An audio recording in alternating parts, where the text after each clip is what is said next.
The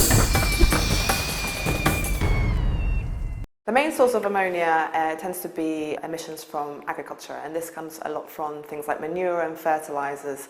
So it depends on how these manures and fertilizers are kept and also how they're used. The reason we're concerned about ammonia is because once it's in the air, it interacts with other elements and chemicals that are found in our air. It can interact with other pollutants, and then it can form what's called fine particulate matter. And we know that fine particulate matter is a really serious pollutant that can cause damage to people's health.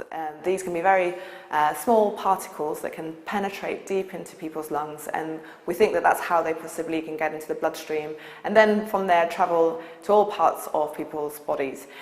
We know fine particulate matter, the main health impact is actually through heart conditions. So actually things like triggering strokes and heart attacks.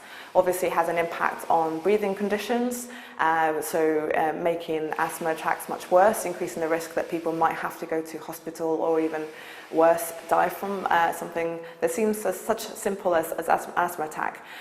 Well, one of the other serious issues with ammonia and fine particulate matter is that because they're so fine in the constitution, they can travel very long distances. So they can travel thousands of miles. So it's not the case that you should only worry about this if you live in the countryside or near a farm.